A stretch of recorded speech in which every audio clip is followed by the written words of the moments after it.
Hey y'all, I'm just wondering if you're getting any sleep out there. Last night was a rough one for me. I am on my walk with baby Jax, and I just wanted to talk a little bit about, the importance of getting rest. Usually we get to bed at 10 p.m. He's up by 8-ish on a good day, 9. He sleeps pretty much through the night. He'll do a little bit of tossing and turning to try to find me. He likes to comfort suckle, so he'll do that as well. So around 3 a.m. last night, he'd need to make sure that I was right where he left me. And so he jumped on the boob for about 5 minutes, but that left me up for the rest of the night. And my alarm was set to get up at 6:30 this morning. I had some things I had to do. I had an appointment at 9 a.m. So I was kind of just moving and grooving all morning until about 11 this afternoon. I was finally able to take a 30-minute nap because he finally went down. And typically he does take a morning nap at around 10. And but he was just fighting it for some reason today. And then he'll take another nap around 2. That usually lasts a couple hours.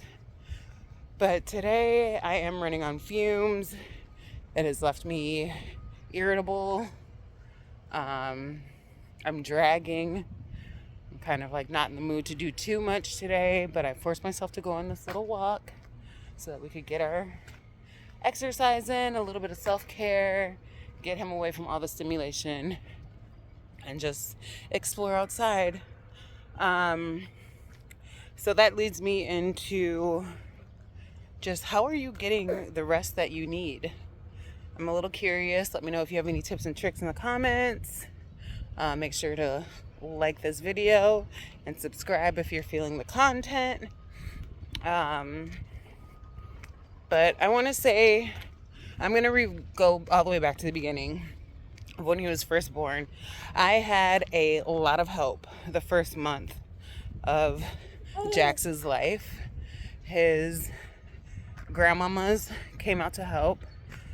I am in San Diego, and as far as family, he just has me and his father.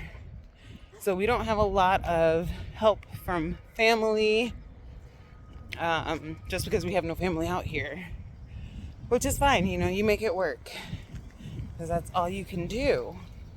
So the first month of his life, we had extra hands on deck. So my sleep wasn't too bad. I do nurse, so he was on that every 2-hour schedule, and that was crazy. He was sleeping in a bassinet the first month, because it was easy to just swaddle him and put him down without any extra issues. But as he got older, things changed quite a bit because, goats. I don't know if you guys can see that back there, but there are some goats. All right, there's just a lot of traffic on our walk, so I had to do a little pause. But, so the first month, it was easy. Swaddle him, put him down. He slept a lot. So that 2 hours wasn't too hard to deal with. But after that first month when we didn't have help anymore, it did become kind of difficult. Month 2 was definitely a big change because we did not have the extra hands on deck. We didn't have anybody to help with the feedings or putting him down to sleep. And so reality kind of set in real quick. Because he was around month 2, he was able to unswaddle himself. He didn't want to sleep on his back. He's always been a side sleeper. So it was feeding him and then starting my 2-hour timer until the next feeding. and then getting him to sleep, and then getting him to stay asleep in his bassinet. So for month 2, bassinet went out the window. He was sleeping in bed. I know it's very controversial. I don't know if that's the right word to use. To each their own. Bassinet worked for the first month, but after that, bassinet was not working for me. I would feed baby, change him, get him to sleep, put him in the bassinet, and he would instantly wake up. If we were lucky, we could get maybe 10 minutes of sleep. And so at that point, I decided he's sleeping in bed right next to me. So if he needs the boob, I can just whip it out and give it to him. And then he can pass out on it, and then we can both pass out and we both get some sleep. The bassinet is being used now for storage of baby toys right next to the bed. Diapers, wipes, diaper rash cream, everything but for baby. And that's what worked for me to help me get some extra sleep in between feedings and napping. And now that he's a little bit older, he is rolling around. Like I said, he's 6 months now.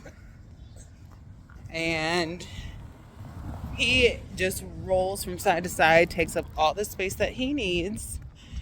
And so now that's what keeps me up, is either him looking for a little comfort suckle at night, or him rolling around and kicking me in the face, in the side, in the chest. He's just finding his feet. So for me, sleep has just been when I can get it. I was never able to sleep when the baby sleeps because there were things that needed to be done around the house, like the laundry, the dishes, cooking, cleaning, taking a shower, doing something with my hair, brushing my teeth some days. Like, honestly, it has been a roller coaster. Ooh. When I don't get sleep, it leaves me irritable and annoyed and frustrated and short. So I just do what I can to get through the day. Jax is fussing a little bit, so that might be a sign to end this video for now. I'm just wondering if you guys are getting any sleep, how you're sleeping. Are you co-sleeping? Are you putting baby in a bassinet? Are you putting baby in bed? My preference is the bed, so that's what we've been sticking with for the last 5 months. It works for us. This baby is a contact sleeper for sure, so if he's not touching some part of me, he's not sleeping. And it's instant. It is an instant, where you at, ma? I need you right here. So that also limits me from doing a lot of things like the house chores or self-care, because I cannot put this baby down. And I need some tips. I'm sure it'll get easier once he gets bigger. And I do try to tell myself to enjoy these moments now where he wants to cuddle. He is a great cuddler. But sometimes it's just that overstimulation from that physical touch that just drains me sometimes. And I know it won't always be like that, but it definitely is something that's kind of tough to do. But yeah, so just let me know how you're sleeping out there, mamas, or even dads. But honestly, dad is having no problem sleeping. And dad was helping out in the beginning. I'm going to say that first month when we had the extra hands, dad was definitely helping out. But that second month when we didn't have as much help, it was just easier for me to get up in the middle of the night and change baby, feed baby, put baby back to sleep. Because I had to wake up dad to do those things anyways. So if I'm already awake, it's just easier for me to knock it out. Because by the time dad is up and getting to it, baby's already frustrated and crying. And I just want to de-escalate the situation as quickly as possible. So in terms of who's getting the best sleep, I think dad is getting the best sleep. Baby is getting the most sleep. And I go through my days sleepwalking. Like, I'm awake, but some days I feel like I'm just going through the motions. So that's it for my How Are You Sleeping video. Like and subscribe if you're interested in this kind of content. And leave any comments on your tips and tricks for sleeping. Mother Jenna out.